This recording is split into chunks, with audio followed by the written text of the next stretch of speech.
and do morning rounds with me. Got a brood in here who's sat on guinea fowl eggs. I've got some corn down here. Really, I'd like to her to go out, but the corn just encourages us to stay out for a few seconds, otherwise she goes straight back inside. I've done a video on my other socials about broodies in general, but they really should be out every day. She does have food and water inside, but what you really want her to do is that massive poo, and that massive poo means she's eating properly and drinking properly. Hold on, leave her alone, come on. So she'll be back in there once we come back. Then we're going to check on Goose the duck. This setup is working pretty well. The chicks come and go into Goose's house as they please. This trap is working well, although it gets, as you can see, so I cleaned this out yesterday morning, and you can see how mucky it is already.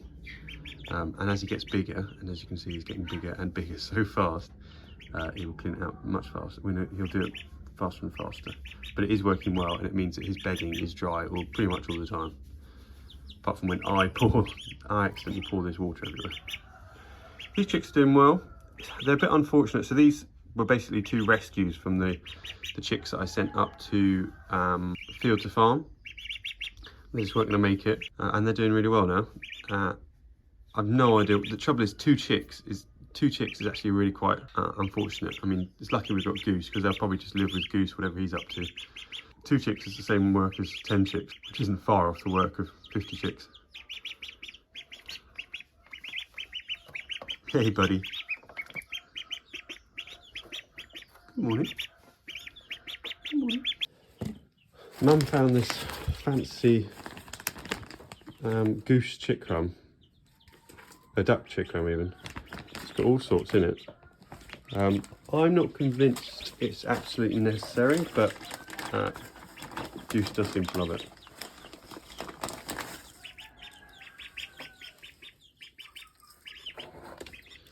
He's learnt to follow now, which is really good. Hey, buddy. Hey. So he and I have all sorts of adventures together. He doesn't like being picked up, so this is like the part where he's most nervous, and then as soon as he comes out, he's my bestie. But who does like getting scooped up out of your environment by some big alien? So first thing we start with, this calf isn't drinking terribly well. He's drinking okay, but I just want to make sure he's drinking, and so watch him a little bit. Had real trouble with this calf over here, struggling to drink. To begin with, she would only attach to her mother's vulva, which was really unhelpful. But then we learnt the trick that if you get the we milked the mother, got milk into the bottle, and then put the bottle where the vulva was, and immediately she latched on. After us trying to shove the bottle in her mouth or trying to get hair on the teat, she wasn't having any of it. She only wanted to go up. So a real recommendation, if you're ever in a similar situation, just get the bottle to where the cow is. And so yeah, this little bull calf was born 2 days ago now, a day and a half ago. He's a big boy, as you can see, well, in the grand scheme of low-line cattle. Then we've got 2 sets out here. We've got chicks from Dame Broody Dench. Dame Broody's actually gone out now because she was getting a bit bored of them, and also this house really isn't really big enough for all of them. And this lot come out every evening, and they came out for the first time on their own yesterday. For a second we weren't sure they were going to go to bed, but they did eventually. I haven't quite figured out what I'm going to do with this lot. The same with Brody's chicks as well. I need to find them a home, both physically and spiritually. I need to figure out what to do. Unfortunately, this lot, all of this lot here, you see here, the 4 here are all cockerels. Where's the 5th? No, there's the 5th. It also looks like a cockerel now I say that. Bloody hell. And then we got this lovely lot who, do you know, something about them I absolutely adore.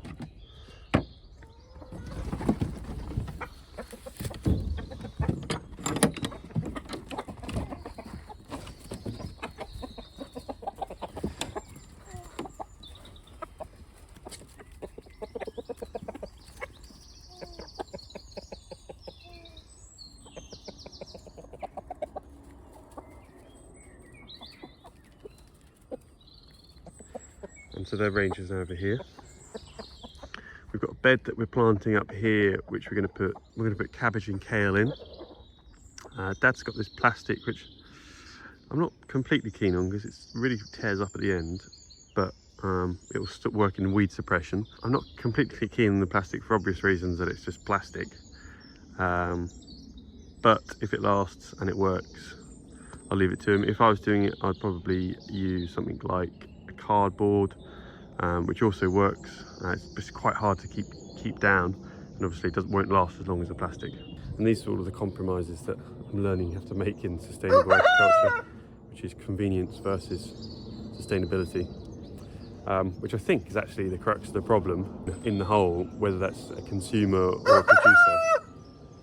The challenge is convenience versus sustainability, and cost in a lot of parts as well. The grass is getting there. I don't know if there's any point in videoing this because you can't see it, but this is probably about 2 inches tall now. I was mowing a meadow yesterday for a bit of pocket money, and the grass was so luscious it was actually a bit upsetting in comparison to what we've got. I did ask if we can graze it later in the year, so we'll see. Probably be next year, but so hopefully we can get ours to back up to that one day. It won't be this year. Welcome to my nursery. So this is where I've been rescuing some of the trees, not all of them. This manure is actually probably going to be a bit strong for them, so it's our 3rd rotation, but I just don't have the space otherwise, and kind of how I'm viewing is these guys would get chopped down in the garden if I didn't save them, so at least here they've got a chance. So we've got things like, I think it's a lilac up there, a maple, this is an ash. I'm not, with ash dieback, I'm not actually convinced I should be growing ash, but maybe that's the reason I should be. Then we've got some red hazel here, we've got some hazel. I think it's more ash. I think this is elder, maybe not. I don't actually know what this one is, if anyone knows. More ash. Again, this is a hedgerow jobby, miscellaneous. Oak in the middle, horse chestnut. I've always loved trees, and I've never really done much about it. I remember driving along with my grandfather years ago, and one of the things that he said to me has always stuck with me. It's like, how do you know all of these trees? And he goes, well, sometimes one just must read a book. And my problem, one of my weaknesses, is that I've got a memory like a goldfish, and so you can tell me something one day and it just will not stick. So I'm trying to learn the trees again. I'm getting there. I would love to be able to, be one of those people that you can just walk down an avenue and be like, well, this is the greatest spotted tit, which is obviously a very famous tree. And then we've got the smaller nursery down here as well, with a similar array of plants. They've all self-propagated, so I'm hoping that'll give them a chance. This one doesn't look very happy. I've actually separated it from the group because it's got these little things on, which just look a bit threatening. And I think this is elder. I don't know. One of them's elder. I don't know what that is. There's a beech in here somewhere. I think this is beech.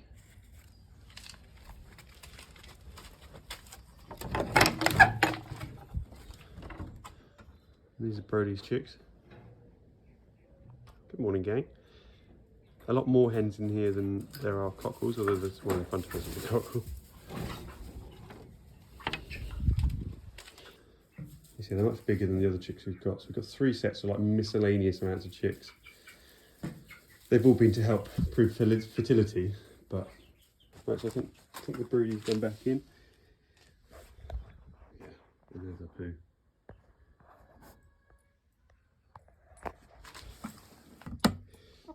This one's still got a dodgy leg. She hasn't laid me an egg though either, so not convinced what to do with her. Right, and then we let the first lot of layers out for the day. This guy's been fighting one, and indeed me actually, but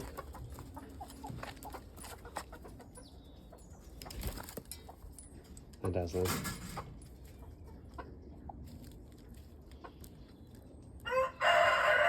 Very pretty bird, but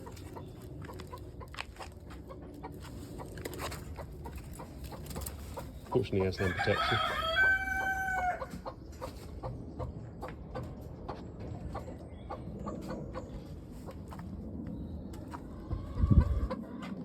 This is a broody. I might let out to see if she's still brooding.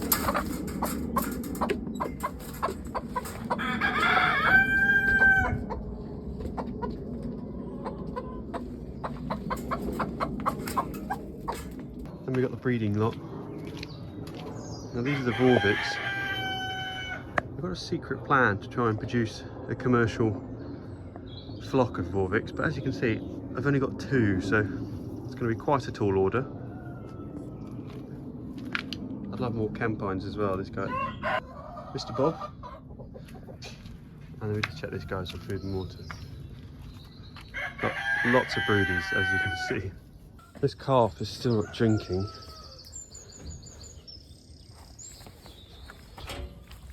So I'm going to go and bully him. And get him drinking. Come on. Up you get. I'm going to do his morning stretch. Although he might have already done his morning stretch. No. There's his stretch. Just like a dog. Come on. Let's get some drinking here.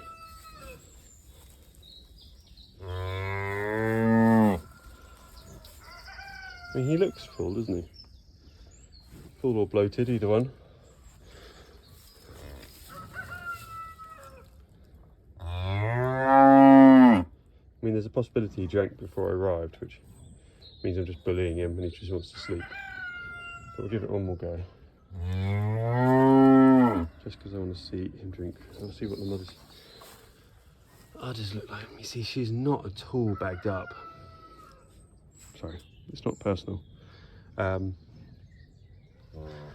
think she's got milk. Yeah, she's definitely got milk. She's got milk from those 2 at least. Sorry, I know that's reserved. Parking only.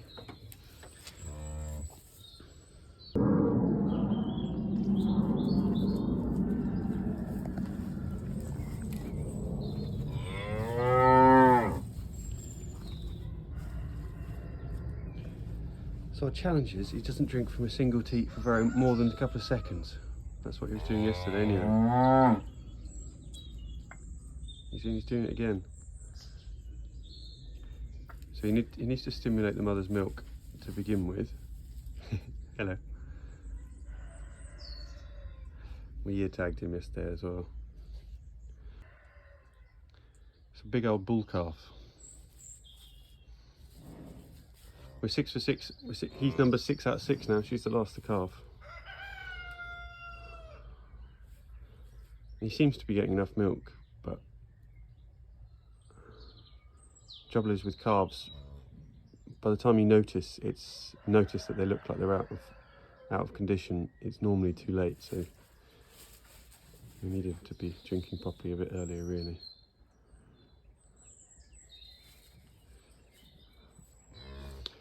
The bull's staying a bit longer than the girls anyway because we'll castrate him.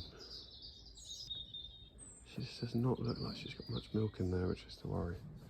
Then with this one, she is prone to mastitis in her back quarter, and you can see.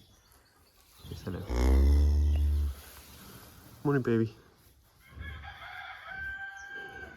I had to ear tag her as well, so she wasn't my friend yesterday.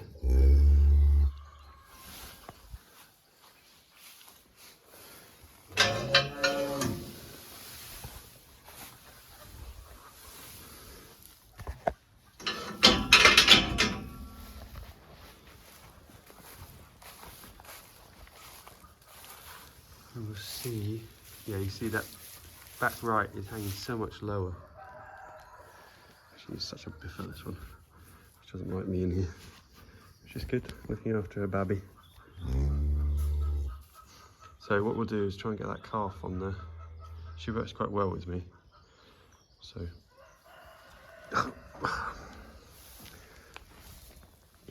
Stop biffing me. Come on, babby. Let's get to work. Maybe on the other side, please.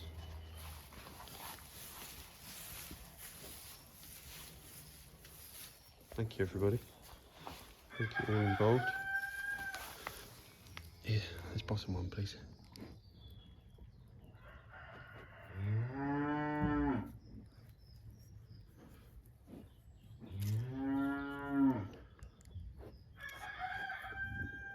There we go.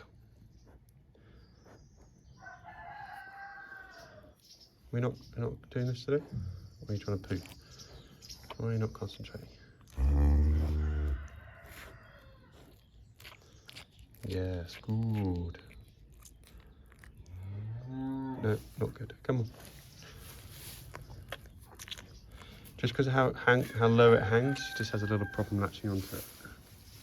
Oh, calf poo is the most toxic substance on earth. I cannot describe how bad it smells. Look how fluorescent it is. Oh, it smells like rotten milk. But like extreme rotten milk. Oh.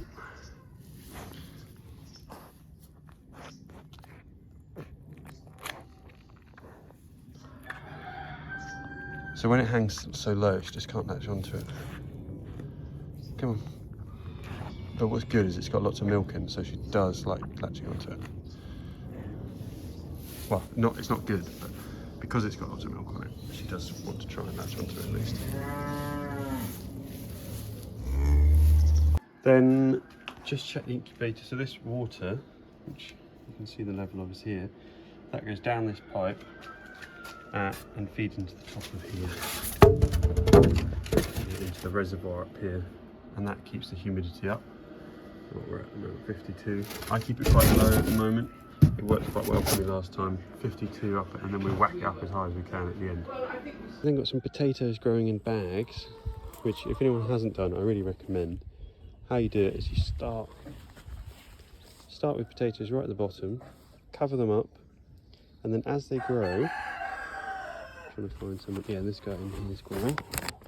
As they grow, just keep covering them up and up and up and up until you get to the top of your bag, and then they grow at the top of the bag.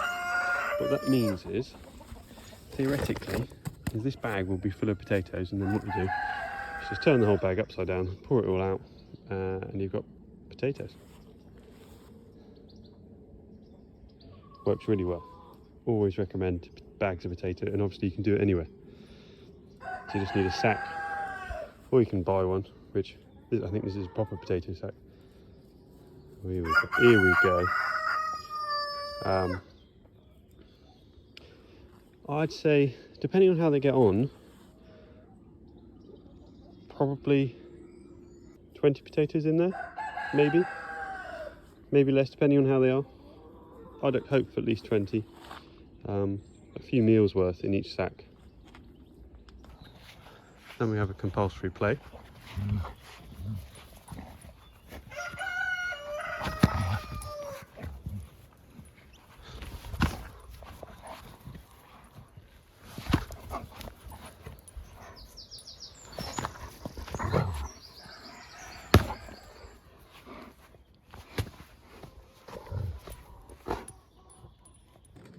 Good morning, Your Majesty. Ooh, but stretch. What about going outside? No? Go on. The whole world's a big adventure out there.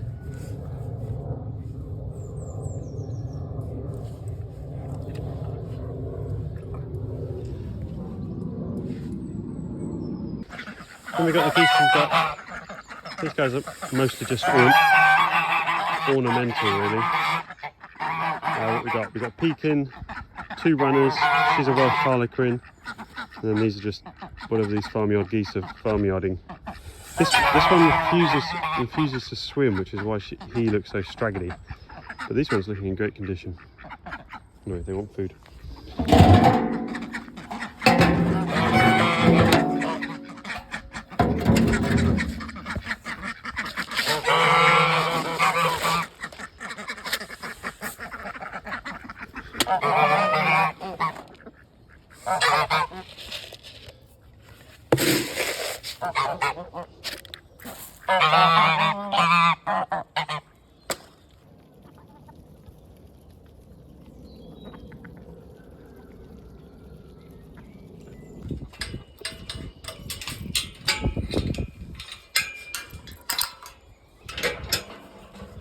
Then we've got these two girls out here who are related to our bulls, so can't run with the rest of the herd.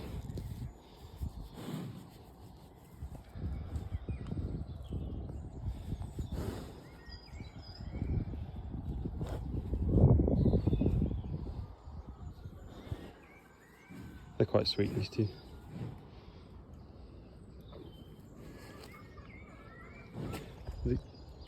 We mowed the buttercups this week. Obviously not in here, you can see where we've mown around to try and reduce the spread of them, but considering we're not mowing them in here, we're going to make sure we do that before they turn, which is actually looking at them now pretty soon. The girls are all ready to come out.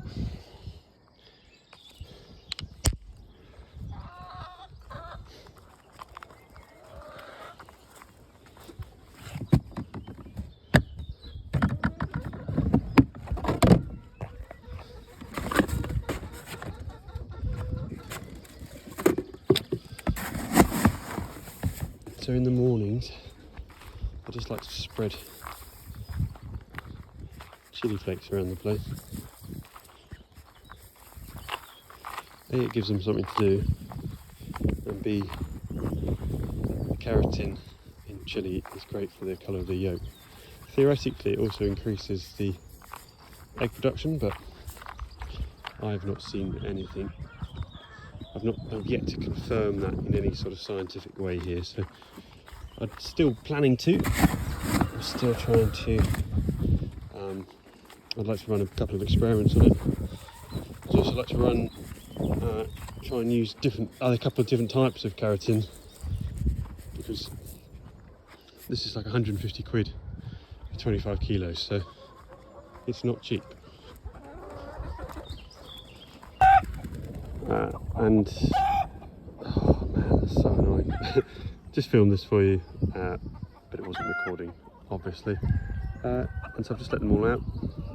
It's one of the things, this is the problem with filming this kind of stuff, is that I can't now ask them all to go back in for me then to release them again for you for this video. But as you can see, they now go and find all that chili that we've just thrown down. So thank you very much to anyone who has sponsored the chili flakes. It goes a long way because they are so expensive.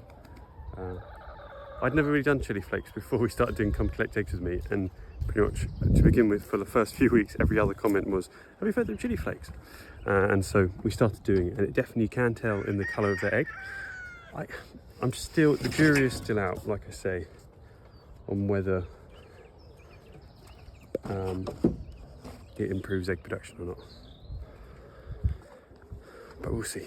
And you've got some of the girls who are slightly further down in the pecking order take this opportunity, because it is empty in here, take this opportunity to grab some food. Look at layers. So what I do in this morning, I go and scrape all of this crap off the top.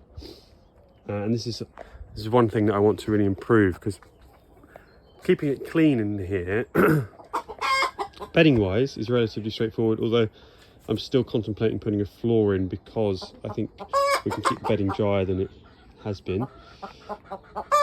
But where the perches are, where they're above the slats, it's okay, although you can still see it builds up on the slats, and this only takes a few days. But where they sleep on top of their nest boxes, they crap all over them. And I'm a big believer that the less layered poo you've got in here, the fewer places for bugs and things to hide. So I'm going to try and build some perches with a sort of a canopy underneath, I guess. I've got the, we're going to use lorry curtain, which I've already got. I just need to build it now, which I will do on video, hopefully. The best tool we found for cleaning poop is this scraper. It does a remarkable job. And then we just scoop it all into it doesn't look so good, but I promise you it works well.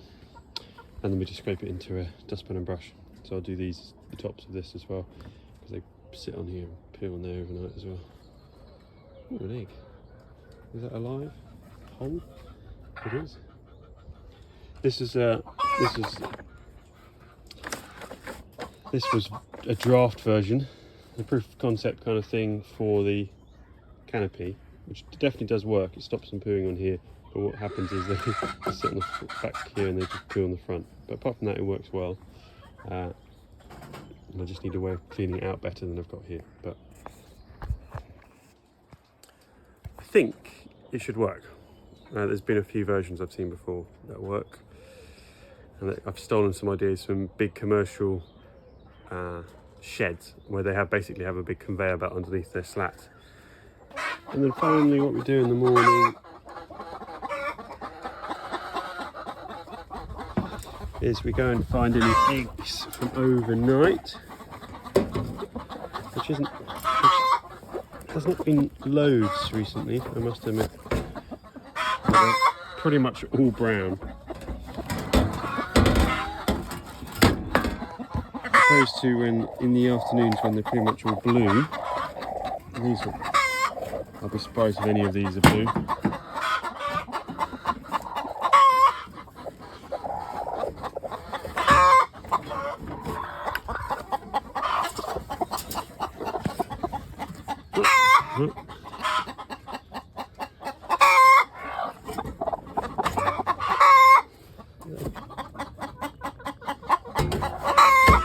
Brown egg-laying chicken. So as you see, and then we'll slot them in the top up here. This is just to stop all of this plastic and things. It's just trying to reduce the number of eggs that we lose from them eating, which is definitely a percentage if I'm not careful. More roll-away. I think once we get rid of that box and we've got all of the roll-away boxes in, we should see a drop in the number of eggs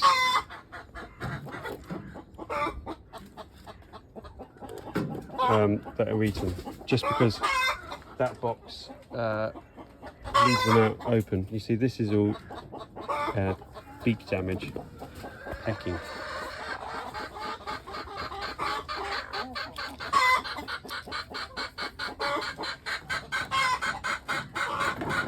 And that's what they do. Maybe they're not actually trying to eat them, maybe they're just trying to get them underneath them. But they can get quite far away.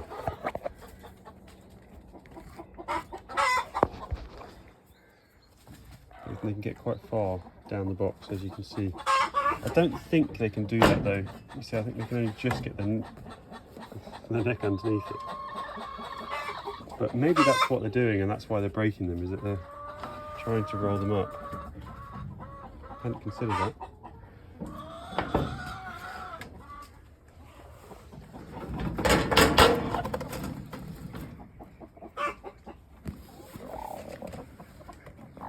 To explain why they get the plastic pulled up as well. Are you broody or trying to lay an egg? Either way, stop doing that.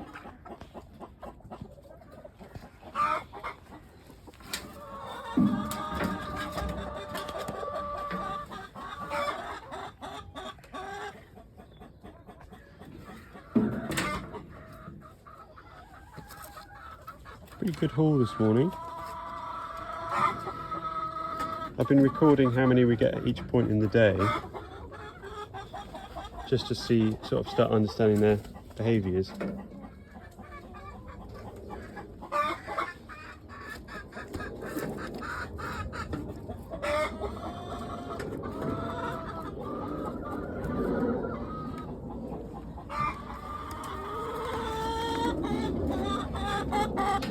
Mind your toes. Mind your toes. And then just another blue egg. So what's that? 3, 6, 9, 12, 15, 18, 21. Stop eating them.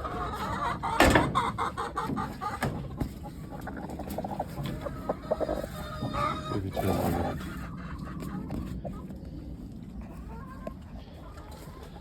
So 21 is massive.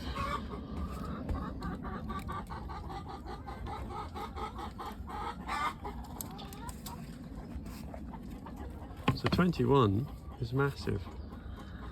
Yesterday we got 9, day before we got 8, 24 the day before that, but then we ended up, and then you can see this is 11 o'clock slot, and they really jump up between now and 11. The highest we've got is 89, but interestingly on that day we only got to 111. So yeah, and then I'll come back at 11 and see what we're doing, but we still haven't got anywhere near that. 117's been our highest, which is okay. Well, this is all 65%, which is what I planned for, obviously. But I reckon we should be at 120.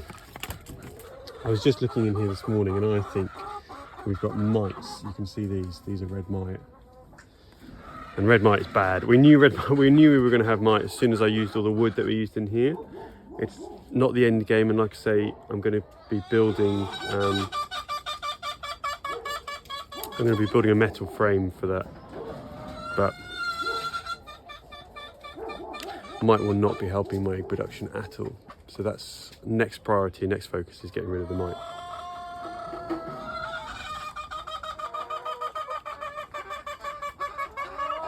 Thank you very much for watching this morning. It is a beautiful sight, isn't it? All those chickens in buttercups and Krogu. I'm trying to get to 1,000 subscribers here on YouTube to try, because once I hit that, I can start monetizing these videos and start adding to my revenue streams, and that would be really helpful. So if you're not subscribed, please subscribe. It'll really help me out. Otherwise, just let me know what you want to see around the farm. I feel like we're unlocking parts of the map for you guys now, getting deeper into sort of the cow side of things and the chickens. But if you've got anything that you want to know a bit more in depth about that you've wandered on the Come Collect Eggs With Me videos, just let me know, and I'll do some more in-depth videos about them. So thank you for watching, and I'll see you on the next one.